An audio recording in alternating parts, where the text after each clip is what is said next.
금요 심야 예배를 드리게 돼서 감사합니다. 요즘엔 교회 오는 것만 해도 감사하고 예배 드리는 것만 해도 감사하고 아멘도 안 하는 것 같아요.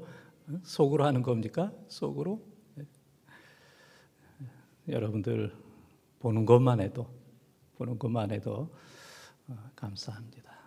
살아있다는 것만 해도 감사하고, 또 우리가 특별한 사람도 아닌데 코로나 확진자가 안 된 것만 해도 감사하고 감사할 것밖에 없습니다. 여러 가지로 어려운 것도 많이 있지만은 어려운 거 생각하면 어렵죠. 힘들고 어렵고 이 어려움을 이길 수가 없습니다. 어려운 거 생각하면 이 어려움을 빠져나갈 수가 없어요. 은혜를 생각하고 또 감사를 생각하고 감사하면 능히 어려움을 이길 줄 믿습니다. 오늘 참여하신 또 모든 분들, 또 영상으로 또 함께 드리는 모든 분들, 제가 생각할 때 우리 교인들이 이 코로나 이 사태로 인해서 그 교회는 못 오시는 분들이 영상을 통해서 잘 예배 드리는 걸 볼 수가 있어요. 기대 이상으로. 그것도 믿음 없으면은 그거 못 합니다. 믿음 없으면 볼 것도 많고 들을 것도 많은데 그 설교나 예배를 하겠어요. 다 믿음이 있으니까. 그래서 우리 교인들이 참 성숙했다 생각하고, 오늘 오프라인으로 여기서 예배 드리는 분은 이제 오프라인 예배, 현장 예배고, 그 다음에 또 가정에서 이것저것에서 영상으로 예배 드리는 분은 온라인으로 예배 드리는 모든 분들 하나님께서 은혜 주시길 바라고, 어려운 시간에도 우리 쉐마 찬양단 오래간만입니다. 오래간만입니다. 우리 장로님 비롯해서 우리 감사를 드리고, 또 오늘 예배를 주관하는 우리 장로님들의 수고에 대해서 감사를 드립니다. 오늘 여러분들이 어렵게 오셨기 때문에 한 4분짜리 동영상을 하나 보여드리겠습니다. 잘 한번 보시기를 바랍니다.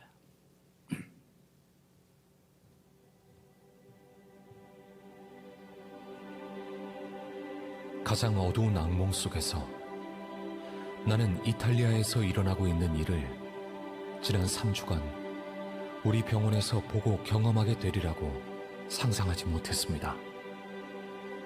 악몽은 강처럼 계속 흐르고 있고 그 강물은 점점 더 커지고 있습니다.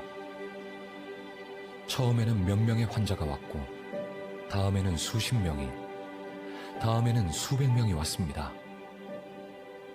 지금 우리는 더 이상 의사가 아니라 누구는 살고 누구는 집으로 보내져 죽어야 할지를 결정하는 분류자에 불과합니다. 비록 이 모든 환자들이 평생을 이탈리아 건강보험료를 냈음에도 불구하고 말입니다. 2주 전까지만 해도 나와 나의 동료들은 무신론자들이었습니다. 나는 나의 부모님들이 교회에 가는 것을 비웃었습니다.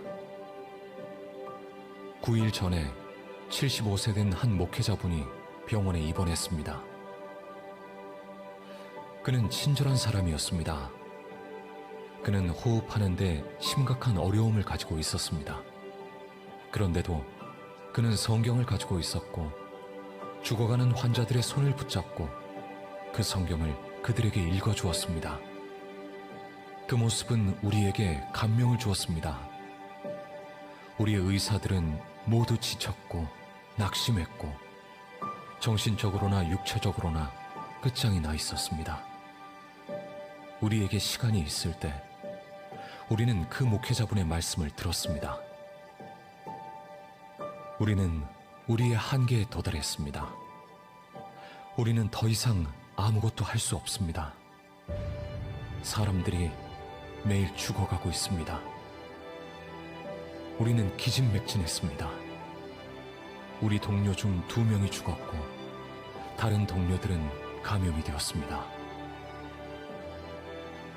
우리는 하나님께 도와달라고 기도하기 시작해야 한다는 것을 깨달았습니다. 우리는 쉬는 시간 몇 분이 생길 때 기도합니다. 나와 동료들이 서로 얘기할 때 우리는 이 사실을 믿을 수가 없습니다. 비록 우리는 언젠가 격렬한 불신자들이었지만 우리는 이제 매일 평안을 구하고 있으며 주님께 우리가 병자들을 돕는 일을 계속할 수 있도록 도와달라고 기도합니다. 어제 그 75세 된 목회자분이 죽음을 맞이했습니다. 3주 동안 여기에서 120명 이상의 사망자들을 보았음에도 불구하고 우리는 무너져 내렸습니다. 그 목회자분이 자신의 상태와 우리의 어려움에도 불구하고 우리에게 평안을 가져다 주었습니다. 그 평안은 우리가 이제는 더 이상 찾을 수 없을 거라고 생각했던 평안이었습니다. 그 목회자분은 주님께로 갔습니다. 그리고 만일 상황이 지금처럼 계속된다면 곧 우리도 그분을 따라갈 것입니다. 나는 지구상에서 나의 무가치함을 깨닫게 됩니다. 나는 내가 마지막으로 한 호흡을 쉴 때까지 다른 사람들을 돕고 싶습니다. 비록 나는 고통받는 사람들과 나의 동료들의 죽음에 둘러싸여 있지만 내가 하나님께로 돌아왔다는 사실에 행복합니다. 코로나19로 고통받는 이탈리아의 어느 의사가 올린 글입니다. 이탈리아뿐만 아니라 전염병으로 고통받는 모든 이들을 위해 한마음으로 기도 바랍니다. 예, 여러분들이 잘 보셨을 겁니다. 우리 크리스찬의 삶이 어떠해야 되는지 선교사의 삶을 보았습니다. 그 의사의 입장에서 이렇게 한 거기 때문에 우리 성도의 삶이 어떠해야 되는지, 죽음 앞에서도 어떤 모습으로 살고 또 어떤 모습을 보여줘야 되는지를 우리들에게 보여주고 있습니다. 그 목회자분은 아주 믿음으로 살다가 믿음으로 가셨습니다. 믿음으로 살다가 믿음 없이 가는 경우도 많이 있습니다. 잘 믿는 것 같았는데 죽을 때 엉뚱하게 죽는, 엉뚱한 얘기하고 죽는, 엉뚱한 말하고 죽는 그런 경우를 제가 많이 봤습니다. 그래서 정말 믿음으로 잘 살고 믿음으로 잘 죽어야 돼요. 믿음만큼 믿음으로 죽을 수 있는 거예요. 그래서 우리가 잘 죽기 위해서는 잘 살아야 돼요. 믿음으로 죽기 위해서는 믿음으로 살아야 됩니다. 오늘 우리가 영상으로 본 그 목회자의 모습은 평생 믿음으로 살았기 때문에 믿음으로 죽을 수가 있었던 겁니다. 그래서 죽는 그 순간을 위해서 75년을 준비했기 때문에 마지막 순간 믿음으로 죽을 수가 있었던 겁니다. 우리가 성경에서 보게 되면은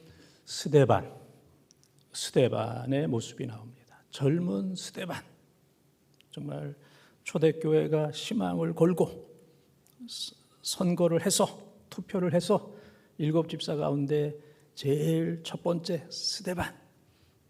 그 당시에 시브리 말도 잘하고 헬라어도 잘하고 요즘으로 얘기하면은 아주 영어도 잘하고 국제적인 감각이 있었던 이제 그러한 사람이었는데 핍박으로 인해서 그가 죽게 됩니다. 사도행전 7장 55절에서 60절 말씀에 보게 되면은 그가 돌에 맞아서 죽는 순간에 무릎을 꿇고 하나님 앞에 기도합니다. 죽는 순간에 기도하고 저들의 죄를 용서하여 주시옵소서. 내 영혼을 하나님께 맡깁니다. 그 기도, 그 모습 속에서 사울이라는 사람이 변화된 거예요. 그 충격. 야, 순교하면서 기도하고 천사의 얼굴과 같고 마지막 어떻게 저런 기도를 할 수 있는가? 저들의 죄를 용서하여 주시고 내 영혼을 하나님께 맡깁니다. 그는 마지막 그 순간을 위해서 믿음으로 살았던 그런 사람입니다. 그래서 삶만큼 죽음이 중요합니다. 그래서 누가복음 6장 45절에 보게 되면은 사람에게서 이제 말이 나와요. 말이 나오는데 악을 쌓은 사람은 악한 말이 나오고 선을 쌓은 사람은 선한 말이 나온다 그랬어요.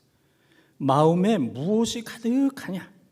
마음에 악이 가득한 사람은 악이 그냥 충만하게 되면은 입을 열면은 악이 나와요. 악이 나옵니다.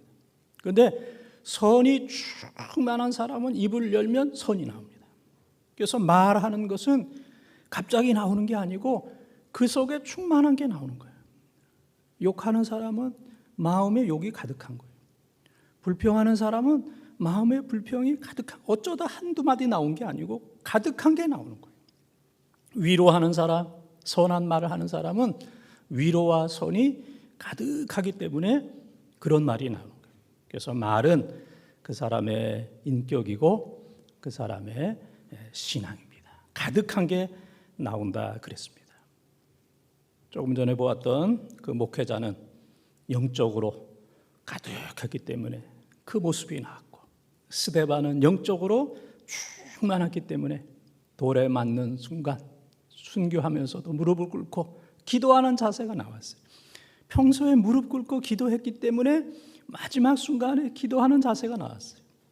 기도 안 하는 사람이 마지막 순간에 기도하는 것은 이건 불가능한 겁니다. 늘 무릎 꿇고, 다니엘이 늘 무릎 꿇고 기도했기 때문에 사자굴 앞에서도 무릎 꿇고 기도하는, 어려울 때 그 자세가 나오는 거예요. 어려울 때 그 자세는 평소에 어떠한 자세를 가졌느냐, 평소에 어떻게 살았느냐가 가장 어려울 때 나오는 겁니다.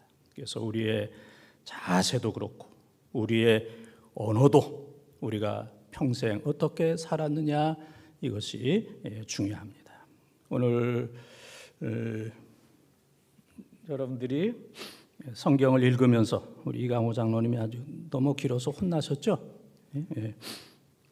내가 볼 때는 그래도 여러분들 나름대로 다 설교를 들을 줄 아는 사람이고 또 교회력을 다 아는 사람이잖아요.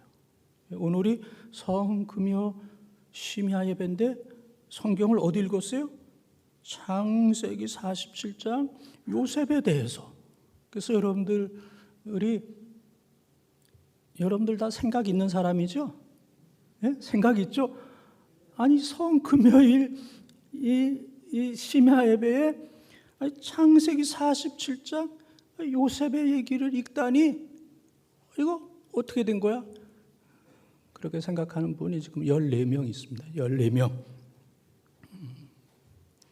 그럴 만한 이유가 있으니까 오늘 그냥 성경 공부한다 그렇게 생각하고, 오늘의 설교 제목은 하나님의 준비하심입니다. 하나님의 준비하심. 그래서 이 하나님의 준비에 여러분들이 이제 초점을 맞추면서 선교사가 평생을 준비했기 때문에 가장 어려운 코로나 죽음의 순간에 주님의 모습을 보여줄 수 있었던 것처럼 스데반이 평생 준비했기 때문에 갑작스러운 순간에 돌에 맞아 죽으면서도 무릎 꿇고 기도하고 저들의 죄를 용서해 달라고 내 영혼을 하나님 앞에 맡기는, 평생 준비했기 때문에 이제 그러한 모습이 나오게 되었던 겁니다. 요셉 얘기 여러분들이 너무너무 잘 압니다. 요셉은 꿈의 사람입니다. 꿈의 사람. 사실 또 꿈 때문에 고생도 많이 했어요. 꿈 때문에 형들로부터 미움도 많이 받고 또 꿈 때문에 애굽 사람들 팔려가기도 하고, 그러나 결국은 하나님께서 그 꿈을 이루셨습니다. 그래서 요셉이 이제 2번 꿈을 꿨잖아요. 한 번은 어떤 꿈입니까? 들판에 있는 형들의 곡식단 11개가 자기 동생까지 포함해가지고 곡식단 11단이 요셉의 곡식단에 절을 하는 거. 그 꿈을 이제 꾸고 그걸 또 얘기를 했어요. 그냥 마음에 가만히만 있었으면 미움은 안 받는데 그걸 또 얘기해가지고 형들이 그걸 가지고 아주 미워했어요. 그게 이제 창세기 37장에 나오고 그것만 해도 좀 미움은 받지만은 괜찮은데 또 한 번 꿈을 꿨어요. 그 꿈은 무슨 꿈이냐면은 해와 달과 11별이 해와 달과 11별이 요셉에게 절을 하는 거예요. 해와 달과 11별이. 그러니까 해와 달은 어머니와 아버지, 11별은 요셉의 형제들. 요셉의 형제들만 절을 하는 거 그것도 못 들어주겠는데 이제는 어머니와 아버지와 11형제가 요셉에게 다 절을 한다. 이건 뭐 있을 수 없는 일이다. 이제 그렇게 생각을 했어요. 그래서 그 꿈 얘기를 듣고 성경에 보게 되면은 형들은 시기했다 그랬어요. 형들은 시기했는데 놀라운 것은 아버지가 누구예요? 야곱이죠. 아버지 야곱은 마음에 간직했다 그랬어요. 이게 이제 다른 거예요. 이게 그런 정말 허무맹랑한 것 같은 꿈을 꾸었을 때 형들은 그냥 흥분해가지고 이럴 수가 있느냐, 가뜩이나 미운데 꿈을 2번씩이나 그런 식으로. 그래서 형들은 시기하고 살인적인 이제 그런 마음을 가졌지만은 아버지 야곱은 마음에 간직했다. 이게 무슨 일이 있구나. 하나님께서 어떤 일을 하시는 징조구나, 사인이구나. 하나님의 사인, 하나님의 징조, 하나님의 섭리, 하나님의 예정, 하나님의 분명한 뜻이 이 꿈속에 있구나. 그래서 이 아버지 야곱은 마음에 이제 간직했다 그랬습니다. 그 일로 인해서, 그 꿈으로 인해서 야곱이 값을 치르는, 요셉이 값을 치르는 거예요. 그래서 형들이 그 양을 칠 때 요셉이 갔을 때 세겜과 또 도단에 갔을 때 그 형들이 저 꿈쟁이가 오는구나. 지금 안 졸립죠? 아니, 이렇게 재미나게 하는데, 이렇게 재미나게 하는데 저 꿈쟁이가 오는구나. 쟤를 죽이자. 그랬어요. 그랬더니 형 가운데 유다가 또 루벤이 죽이지 말자. 그냥 깊은 웅덩이에 그냥 집어넣자. 그랬어요. 웅덩이에 집어넣다가 이제 애굽에 사람을 사는 인신매매 하는 사람들이 이제 마침 왔을 때 꺼내가지고 그를 애굽 상인들에게, 인신매매하는 사람에게 이제 은 20에 팔아버립니다. 그때 요셉의 나이가 17살. 요셉의 나이가 17살에 한순간에 부모님 떨어지고 고국을 떠나고 형들의 미움을 받아서 뭐 살지 죽을지 알 수 없는 정말 사지로 팔려가는, 노예로 팔려가는 그러한 신세가 되었습니다. 그곳에 가서 또 고생도 많이 했잖아요. 보디발 집에 가서 또 고생하고, 또 보디발의 아내 때문에 또 어려움 겪고, 또 시위대, 왕궁 안에 있는 그 감옥에서 감옥 생활을 하고, 말로 다 할 수 없는 어려움을 이제 겪게 되었어요. 그러자 그런 상황 속에서 바로 왕이 이제 꿈을 꿨어요. 그래서 꿈 내용은 이제 여러분들이 잘 아실 겁니다. 바로도 이제 2번 꿈을 꾸었는데 나일강에서 아름답고 살찐 암소 7이, 아름답고 살찐 암소 7이 딱 나타났는데 흉하고 파리한 다른 암소 7이 먹어버렸어요. 성경에 보면은 소가 먹어버렸어요. 그 다음에는 또 꿈을 꿨어요. 또 꿈을 꿨는데 무슨 꿈을 꿨어요?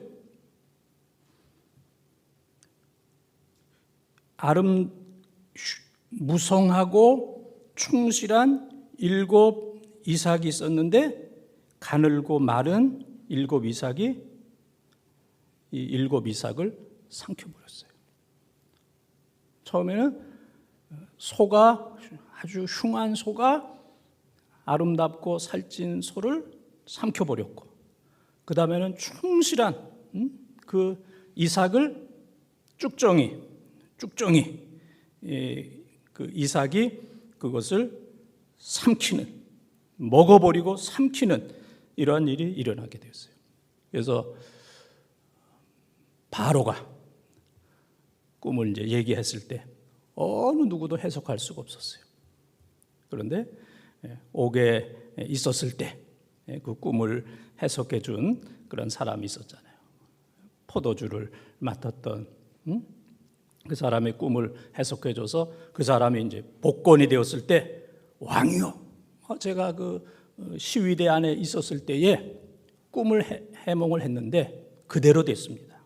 그래서 떡 맡은 관원은 죽었고 나는 그가 해몽해 준 그대로 나는 살았습니다. 왕의 꿈을 그가 해몽할 수 있습니다. 그래서 요셉이 가서 왕의 꿈을 해몽을 해줍니다. 어떻게 해몽했어요? 7 암소, 또 7 곡식은 7년이고, 아름답고 살찐 그 다음에 좋은 곡식은 7년 풍년이고, 그 다음에는 흉하고 파리한 그리고 쭉정이 그 곡식은 7년 흉년입니다. 앞으로 7년 풍년이 될 것이고, 그리고 풍년을 잊을 정도로 7년 흉년이 될 겁니다. 이제 왕이요, 좋은 사람을 선택해서 정치를 잘해서, 관리를 잘해서 이 나라가 잘 될 수 있도록 해 주십시오. 그랬을 때 왕과 모든 신하들이 이것을 할 수 있는 사람은 너밖에 없다. 그래서 13년의 고생, 17살 때 애굽으로 팔려와서 13년 고생했으니까 몇 살입니까? 30살이에요. 30살에 애굽의 제2인자 이제 총리가 되었습니다. 총리가 되었어요. 총리가 되고 나서 7년 동안 상상할 수 없는 풍년이 들었어요. 그때 요셉이 한 것은 5분의 1씩 거둬들였어요. 5분의 1씩. 그래서 많은 곡간과 성을 짓고 곡식을 5분의 1씩 해서 저축을 했습니다. 5분의 1씩 7년 동안 저축을 했어요. 저축하고 또 저축하고. 그래서 이제 7년이 지났습니다.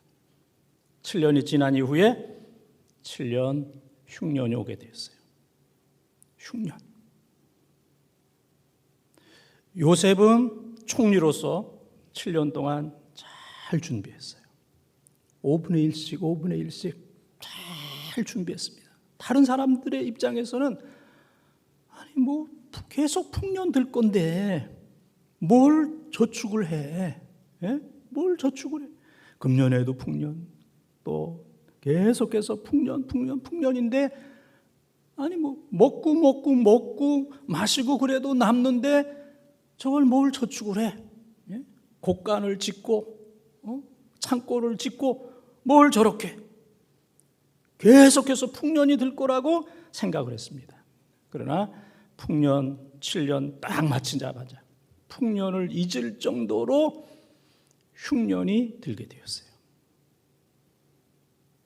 그래서 이제 애굽에 있는 사람들과 또 주위에 있는 모든 사람들이 이제 모든 게 다 떨어지기 시작하는 거예요. 떨어지기 시작하는. 첫 번째는 뭐가 떨어졌냐면은 흉년이 드니까 흉년 1년, 2년째부터 모든 사람들이 뭐가 떨어지면 이건 이제 시험 볼 거예요. 제일 처음에는 이제 양식이 떨어졌어요. 양식. 그래도 풍년 때 그래도 넉넉했잖아요. 그래서 한 2년 정도 이렇게 견뎠는데 흉년 든 지 2년 후부터는 양식이 다 떨어지게 됐어요.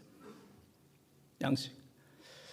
그 다음에 양식이 떨어지니까 그러면 너희들이 돈을 가지고 와라.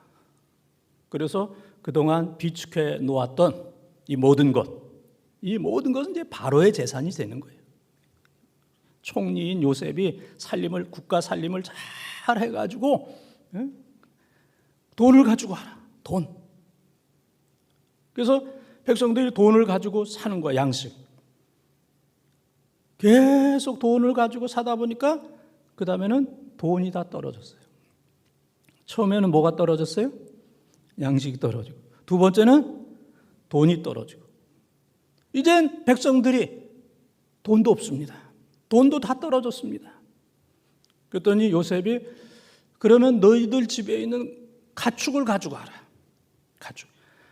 지금 내 마음대로 얘기하는 거 아니에요. 예? 성경에 있는 대로 얘기하는 거예요. 성경에 있는 대로 얘기. 가축들을 가져와라. 그래서 그냥 뭐 소와 양과 염소 그냥 다 몰고 오는 거예요. 그래가지고 그거 바치고 양식 얻어서 또 이제 며칠 몇 달을 사는 거예요. 한 마리 뭐 다 갖다 바치고 양식 바꿔 먹고 돈으로 바꿔 먹고 가축으로 바꿔 먹고 그러다 보니까 이제 가축이 다 떨어졌어요. 지금 뭐 떨어졌습니까? 양식 떨어졌죠. 돈 떨어졌죠. 가축 떨어졌죠. 지금 여러분들 얼굴 보니까 내 얘기 하나 그런 거예요. 그 다음에는 백성들이 가축도 없습니다. 이제는. 그러니까 요셉이 땅 가져와라. 땅 문서 가져와라. 땅 문서. 그래서 이제 땅 문서 갖다 주고 이제 양식 오고 바꿔 먹는 거예요. 계속해서. 그러다 보니까 땅값을 다 양식으로 바꿨기 때문에 백성들이 몰려와서 이제는 땅도 없습니다. 이제 땅과 토지가 다 떨어지게 됐어요. 그때 요셉이 얘기합니다. 그러면 국가의 땅을 너희들에게 빌려주마. 국가의 땅을 너희에게 빌려줄 테니까 농사져서 너희들이 5분의 4를 갖고 5분의 1을 바로에게 바쳐라. 5분의 4를 가지고 너희들 살고. 그러니까 흉년 때 농사지니까 어려운 거예요. 풍년 때 5분의 4면은 뭐 엄청난 건데 흉년 들었을 때 농사져도 어려운 거예요. 그래도 5분의 1은 바로에게 가져오고 5분의 4는 너희들이 먹고 살아라. 그래서 이제 5분의 1을 바쳤어요. 그 다음에 그것도 관리하지 못했던 사람은 이제는 나머지 사람들은 바로의 종으로 전락이 되었습니다. 한번 복습을 한번 해보겠습니다. 떨어진 거 처음에는 뭐가 떨어졌어요?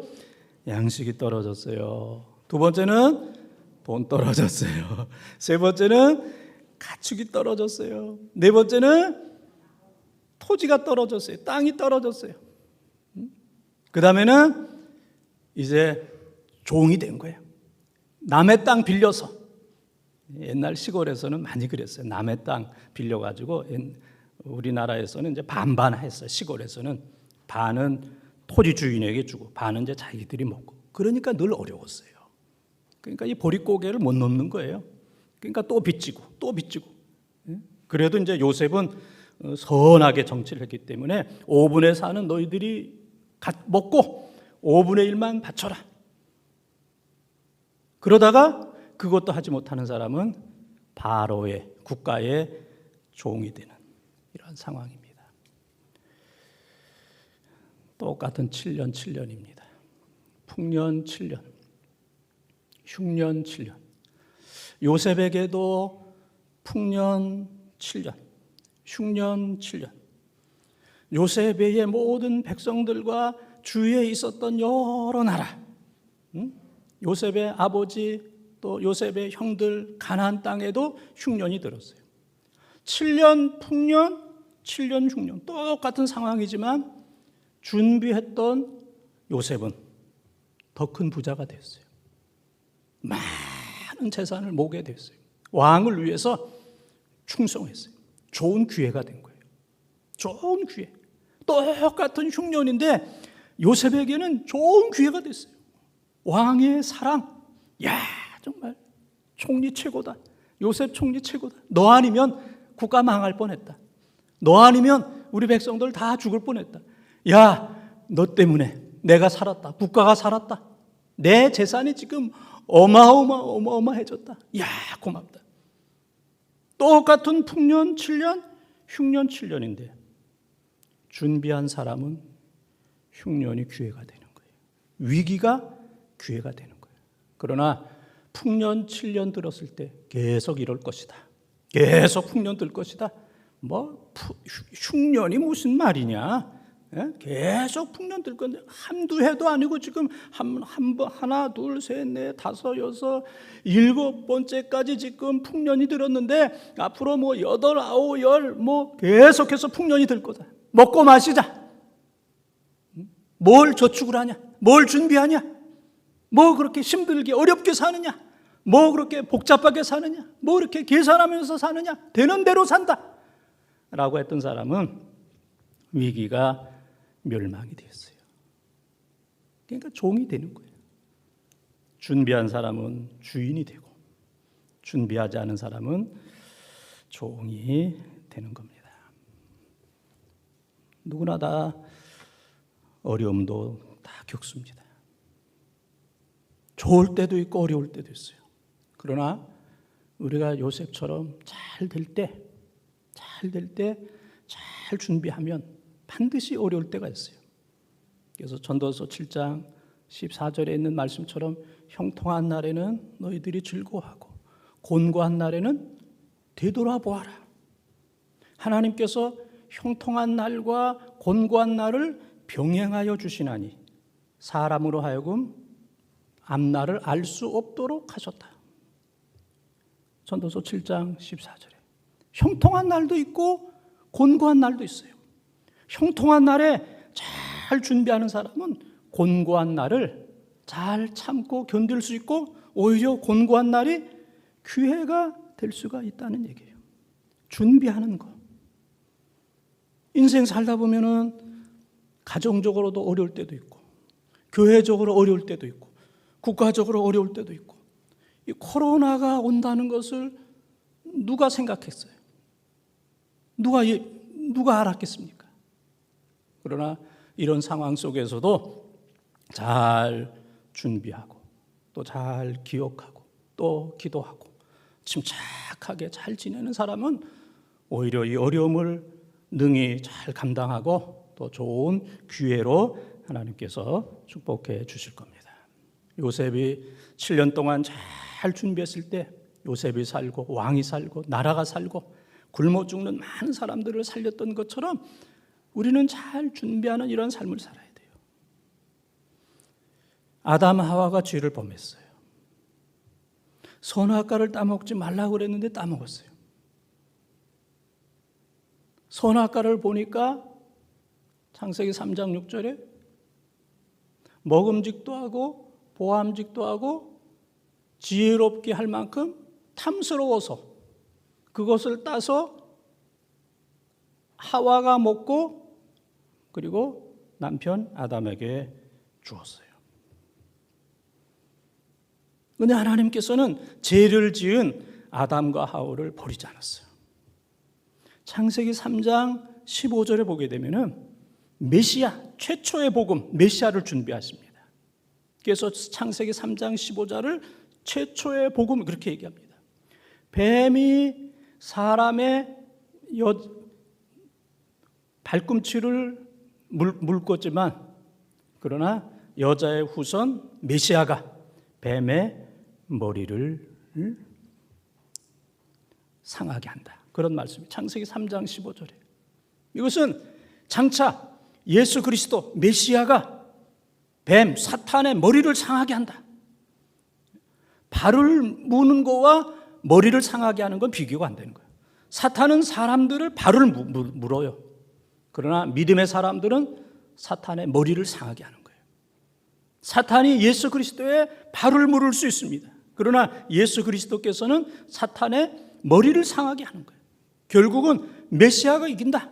사탄이 어느 정도 저항을 하고 다리를 물을 수 있지만은 그러나 결국은 메시아께서 사탄의 머리를 상하게 하는 진리기는 결국은 승리한다.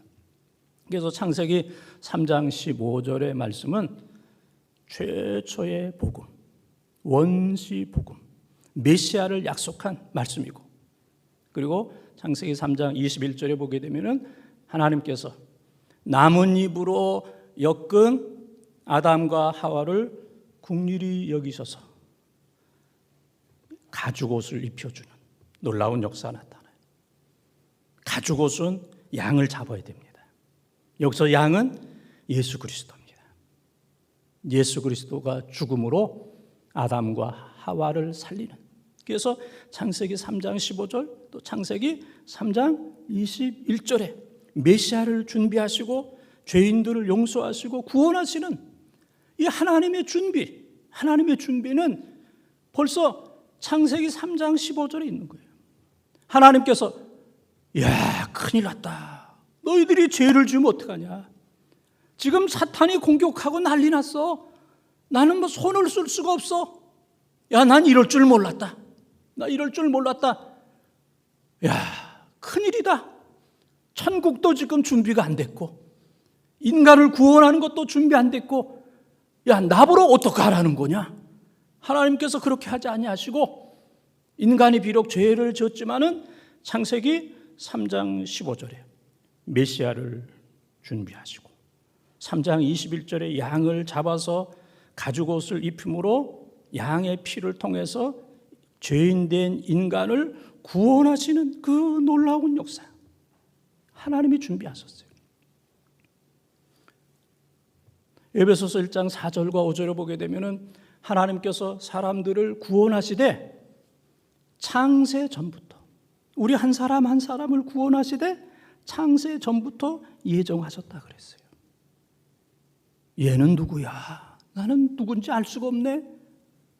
난 누군지 알 수가 없네. 그게 아니고 사람은 사람을 알 수가 없지만은 우리 하나님께서는 여기 계신 여러분 한 분 한 분 또 영상으로 예배드리는 한 분 한 분을 우리 하나님께서는 다 아세요.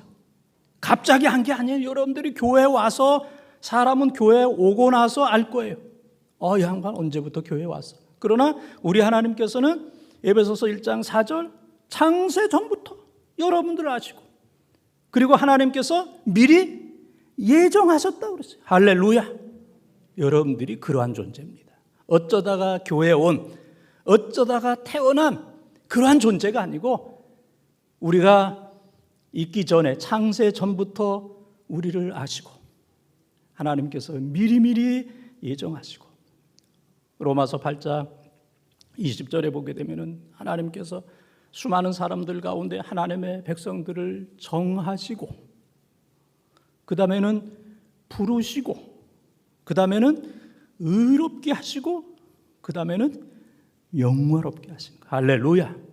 수많은 사람들 가운데 하나님의 백성들을 창세 전부터 예정하셔서 정하시고 우리가 뭐 믿음이 있고 거룩해서 여기 나온 게 아니에요. 하나님이 창세 전부터 예정하시고 첫 번째는 정하시고 두 번째는 부르시고 콜링 하나님께서 부르신 거예요.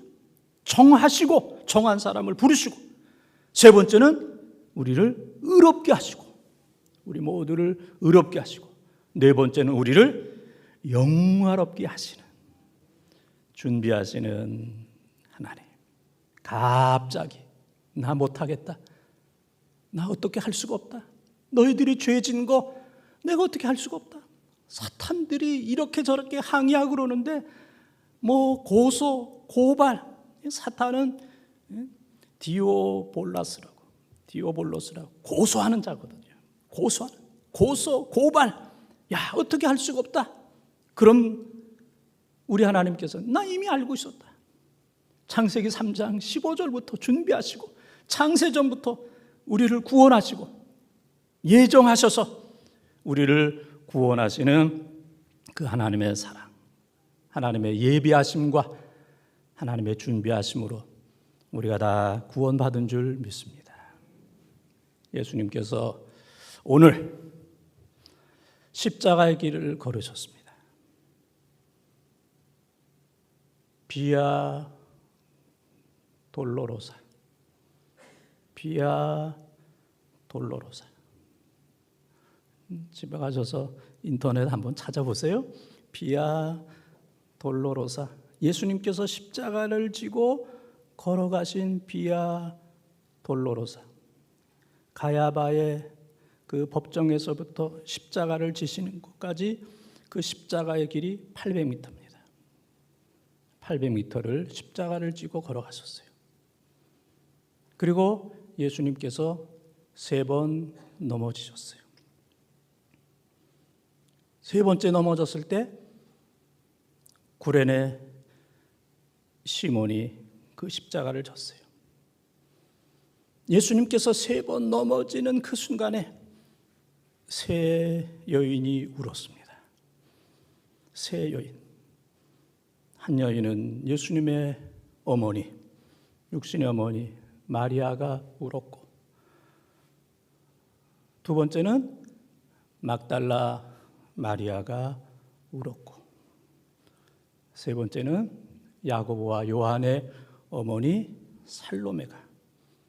예수님께서 십자가를 지시고 골고다의 길 비아 돌로로사 800m 그것을 지지 못하고 3번씩이나 채찍에 맞으면서 넘어지실 때 이 3 여인이 울었어요. 그때 예수님께서 이 3 여인을 향하여 나를 위해서 울지 말고, 예루살렘의 딸들아 나를 위해서 울지 말고 너와 내 자녀를 위하여 울라 그랬었습니다. 누가복음 23장 28절에 나를 위해서 울지 말고 너와 내 자녀를 위해서 울어라. 우리가 예수님 때문에 울 필요 없어요. 우리가 십자가 때문에 울 필요가 없어요. 예수님이 뭐 동정받기 위해서 그러신 게 아니에요. 이제는 너희가 나를 위해서 울지 말아라. 이제 네 인생을 네가 책임져라. 네가 책임져라. 그리고 너의 자녀들을 너희가 책임져라. 예루살렘의 딸들아, 예수님께서 십자가를 지시고 3번씩 넘어졌을 때 지금 말씀드렸던 예수님의 어머니 마리아, 막달라 마리아, 2명의 마리아와 그 다음에 야고보와 요한의 어머니 살로메가 울었을 때 예루살렘의 딸들아 나를 위하여 울지 말고 너와 너희 자녀를 위해서 울어라. 누가복음 23장 28절에 귀한 말씀. 그리고 십자가를 지시고 십자가 위에서 7마디 말씀을 하시고, 그리고 7마디 말씀 가운데 내 영혼을 하나님께 부탁합니다. 마지막 7말씀 가운데 마지막 말, 누가복음 23장 46절에 내 영혼을 아버지께 부탁합니다 하고 예수님께서 운명을 하셨어요.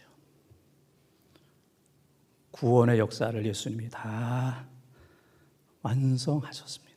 100% 다 완성했습니다.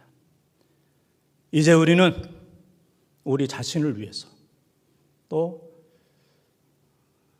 너와 네 자녀들을 위해서 울어라. 주님께서 말씀하셨습니다. 우리에게 주님께서 맡겨주신 네 신앙 책임져라, 그런 말씀이에요. 네 신앙 책임져라. 그리고 내 가족들의 신앙을 내가 책임져라. 그런 말씀이에요. 내 신앙을 책임져라. 내 가족들의 신앙을 책임져라.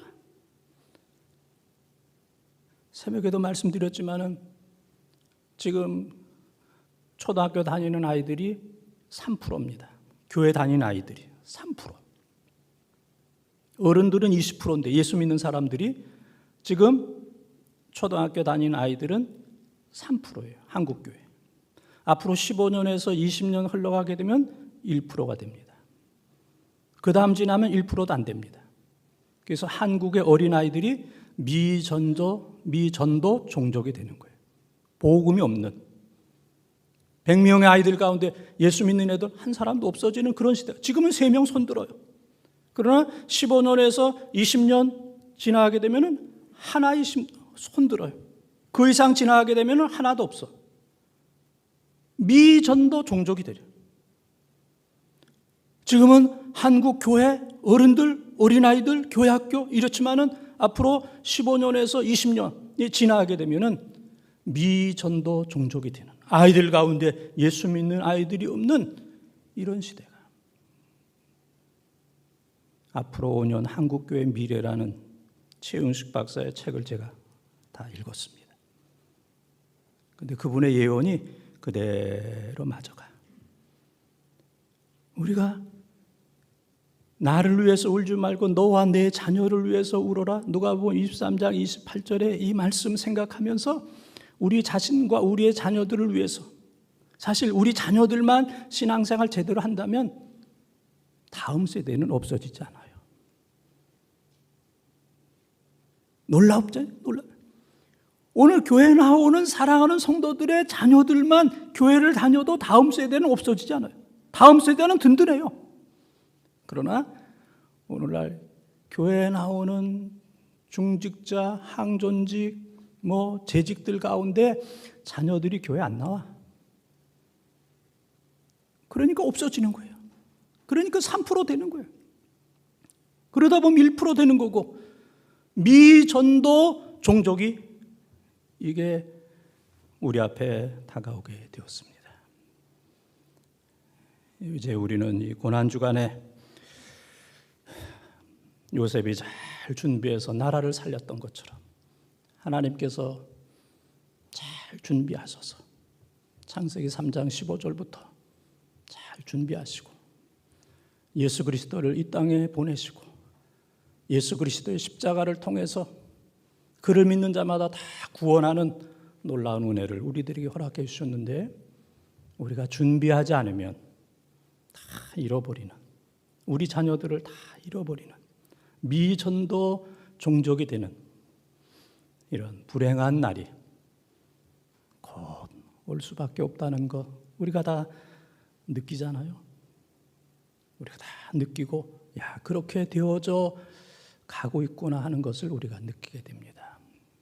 우리는 고난주간 성금요일 밤에 하나님 나에게도 은혜 주셔서 하나님처럼 잘 준비하게 하시고 요셉처럼 잘 준비하게 하시고 평안할 때 잘 준비해서 위기가 기회가 될 수 있도록 은혜를 주시고, 하나님 내가 잘 준비해서 우리의 사랑하는 자녀들이 신앙생활 잘 할 수 있도록 미전도 종독이 되지 않도록, 또 교회에 우리를 책임자로 항존직으로 재직으로 교사로 우리를 불러주셨는데 우리가 잘 준비해서 우리 교회 어느 날 교회 학교 학생들이 하나도 없는 교회 학교가 없어지는 이러한 일이 되지 않도록 우리가 만시지탄,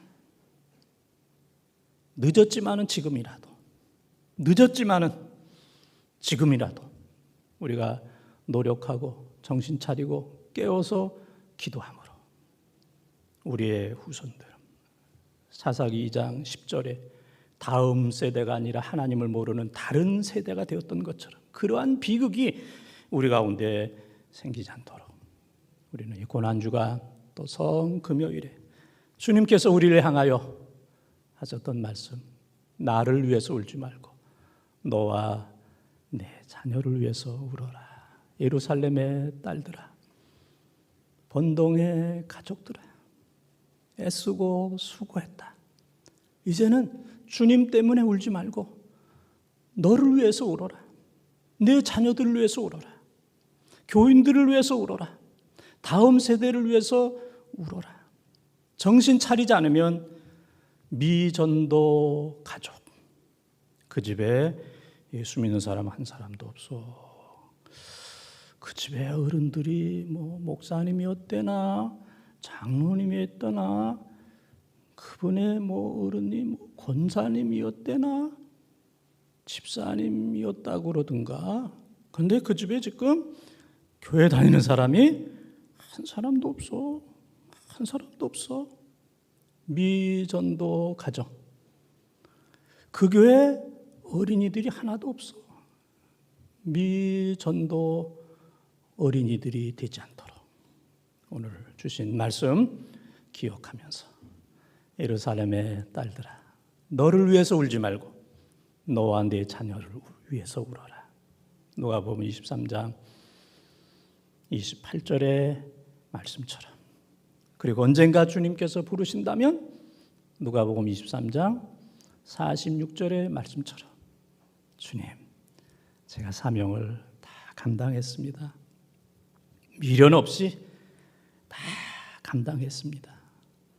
이 날이 이렇게 빨리 올 줄은 몰랐습니다. 남 늙고 남 죽을 때 나는 안 늙고 나는 안 죽을 것이다라고 생각했는데 내 순서가 이렇게 빨리 올 줄은 몰랐습니다. 주님, 내 영혼을 주님께 맡깁니다. 온전하게 맡길 수 있는 코로나 상황 속에서 비장한 마음을 가지고 또 오늘 예배를 주관하는 늘 애쓰고 수고하는 우리 장로님들, 또 이 어려운 상황 속에서 심야 예배에 나오신 모든 분들, 또 영상으로 함께 예배드리는 모든 분들 가운데 이러한 큰 은혜, 준비하면 삽니다. 할렐루야. 준비하면 삽니다. 준비 안 하면 죽어요. 준비하면 삽니다. 하나님이 창세기 3장 15절부터 준비하셨고, 요셉이 풍년 들었을 때부터 5분의 1씩 준비했을 때 살았고, 다 죽어도 우리가 준비하면 우리 가정이 살고, 우리가 준비하면 우리 교회 다음 세대가 사는 줄 믿습니다. 우리 어렵지만은 힘을 내서 잘 준비해서 가정을 살리고 교회를 살리고 다음 세대를 살리는 여기 있는 우리 모든 성도들이 다 되어지기를 주님의 이름으로 축원합니다. 축원합니다.